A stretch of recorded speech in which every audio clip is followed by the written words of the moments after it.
Oh, didn't see you come in there. What's going on, Jerome's undisclosed location?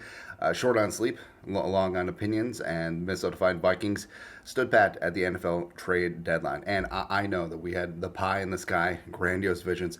Oh, Jeffrey Simmons. Oh, Dexter Lawrence. Oh, Quinnen Williams. Oh, Osa Adigizua, right? J.C. Horn. Marshawn Lattimore? But it didn't work out. But it is what it is. And I would have been fine going after things and being aggressive, but obviously the market wasn't there. So I'm glad that Kwesi didn't mortgage the future. Even though, like I said, the Vikings are in a very unique situation because you have J.J. McCarthy, quarterback of the future. You have Diamond Dallas Turner in your back pocket. So you could be playing with some house money, especially given the free agency cash the Vikings have next off season. But it's all right. And it does make you feel a little bit better that Lawrence obviously wasn't traded. There's a very minuscule chance that he would have been moved, and frankly, I feel like maybe we played a part in banging the drum to try and get that to happen. I don't know. I don't know. Like maybe we overestimate our impact on the market. Quinnen, I feel like if the Jets would have lost against the Texans, maybe he would have moved. Simmons, I don't know. I don't know. Adigizua would have made sense since he's in the contract here, and the Cowboys are going nowhere. But yeah, it happens, man. So like I said, it's nice that none of those other guys were moved either. So it means that the Vikings didn't miss the boat. But it would have really pissed me off if Odigizua was traded for like a 2027 fifth rounder. We're just like, no, but didn't happen. Something that did happen is unfortunately the Vikings had to make a couple of specialist rooster moves. Vikings placed long snapper Andrew DePaulo and kicker Will Reichard on injured reserve, and the Vikings have signed John Parker Romo back for the first time.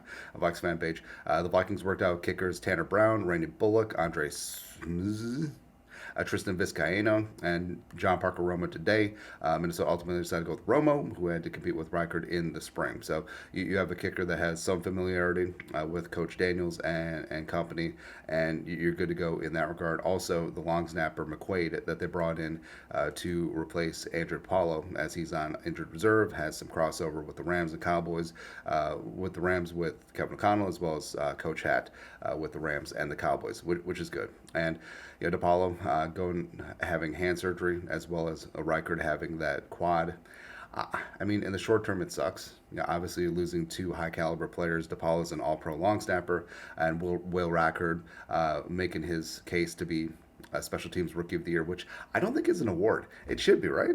I mean, there should be an offensive, defensive, and special teams player and rookie of the year. That just makes sense. But Reichard's been stunning. I don't hold his misses in the Colts game against him because obviously he was hurt. But now with both of them on injured reserve, it does give them the time to get back to good. And the Vikings do have the next four games at Jacksonville, at Tennessee, at Chicago, and then against the Cardinals. And then hopefully they'll be back after that. Also, speaking of random injuries, so there's always concern, especially when you have a veteran team a little bit longer in the tooth, as well as some players that have a history of injuries. That it's hard to keep everything together, right? And the Vikings have dealt with injuries throughout the year, and Andrew Van Ginkel is a player that they're definitely monitoring his workload. Alec Lewis, the Athletic. Brian Flores did mention today at his press conference that Andrew Van Ginkel had been dealing with some pain. Didn't specify where. What's your prediction? Pain on Sunday night, which did contribute to a Diamond Dallas Turner snap increase. Van Ginkel, though, was still playing towards the end of the game. And Flores also expanded that it was a bit of a hot hand situation. And Turner, turned in his best game as a pro, had 4 pressures, and was doing some really fantastic things, playing about half the snaps out there. But with AVG, obviously, his impact has been there, but he was coming off that foot injury at the end of the season for the Dolphins. Was out for most of the offseason work, and he has been a player that durability.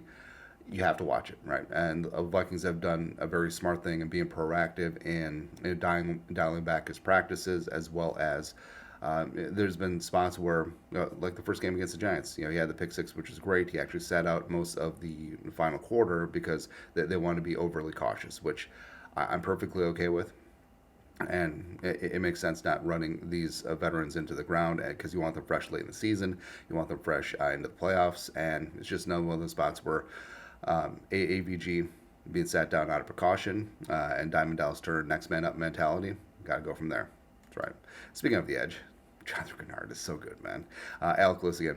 Brian Flores shared an interesting perspective today on sacks. If you have 10 in 1,000 plays, which is roughly the amount of snaps in a season on one side of the ball, what are you doing on the other 990 plays? You know, mentioned while praising Jonathan Greenard, quote, he has the splash plays plus rugged defensive knockback and just physicality, two-way player, end quote. So two ways that he brushes the passer as well as he plays the run. And especially in 3-4, you know, outside linebackers, I mean, not all of them play the run, right? Including some all-time great ones. But Greenard, I mean, his pressures are fantastic. He leads the team. He leads the NFL in pressure rate as well. Yeah, has 7 sacks, so that's, you know, obviously where he makes his money. But he is very good at setting the edge. He is very team first in terms of doing all that dirty work, and that's one of the reasons why the Vikings front seven is so good. Where you have a guy like JG, who not only is a great player on the field, but he's very active in a mentorship role. He did that last year with Will Anderson with the Texans, doing that this year with Diamond Dallas Turner and the rest of the defense. And yeah, 5'8", JG, Vikings got themselves a good one. Speaking of good ones, Justin Jefferson is pretty good. I don't know if you know. But Fox put out this graphic. Who's going to be the offensive player of the year? Now, first off, it's going to be Derrick Henry, right? You know, maybe Saquon can get in there. Who knows? But it's going to be Derrick Henry, right? Because MVP always goes to a quarterback, which is stupid. Frankly, Derrick Henry should be in the MVP conversation, but it's a different kettle of fish, right? But the two receivers that they listed, Jamar Chase and CeeDee Lamb, now, respect to both of them. I mean, they are bad dudes. Jamar Chase, former teammate of Justin Jefferson at LSU. CeeDee Lamb, the pride of Oklahoma, in that same draft class as Jefferson. Take it ahead, Jefferson, by the way. Wow. But I don't know. Like, I feel like something's missing there. If only there was a player that is quickly going to become the greatest wide receiver of all time, and also a guy who's leading the NFL in receiving yards at 783, despite already having his bye week, so he's down a game versus guys like Jamar Chase and whatnot, as well as someone who has more touchdowns than CeeDee Lamb. If only there was a player like that you put on the graphic, and I feel like Fox is just rage bait at this point. Maybe we just take the cheese every single time. I don't know, man. Something I do know is the Minnesota Fighting Vikings at 6-2. Who would have knew? Even though they're in a very tough and competitive NFC North division, I want the Lions again. Sportsline, CBS, playoff chances in the NFC. Vikings sitting at 71.9%, trailing the top four. Detroit 99.99999%. The Commies looking good as well. Philly's in there too. Looks like a 2-horse race in the NFC East, as well as the Falcons, because basically the Buccaneers are just like, no, we're not going to win. Plus the Falcons have a game in hand over the Buccaneers too. In the second tier, the Vikings, like I said, leading the way. Greasy Graham, the Green Bay Packers at 71.8%. The Niners, who are trying to get up off the canvas. Then you have the Bucks, who, you know, playoff chances took a big hit on Monday night. Todd Bowles, just go for 2, man. Didn't make any sense not to. And then the Cardinals at 29.1% as well. Plus you got, so I think that the NFC West is just all up in the air. I don't know who's going to win that division, right? But wild card wise, it does look like there's going to be at least two wild cards from the NFC North, 3 playoff teams total, and it's not going to be the Bears. So by process of elimination, you're going to go from there. But hopefully the Vikings can get back into the race. Hopefully the Lions can get humbled a time or two, and the Vikings can keep pace and maybe even pull ahead, setting up that Week 18 showdown in Detroit. This ain't Detroit, man. This is Super Bowl. But that is it. That is the Vikings Wednesday news dump. You guys are the best you have to do. Skull, production value.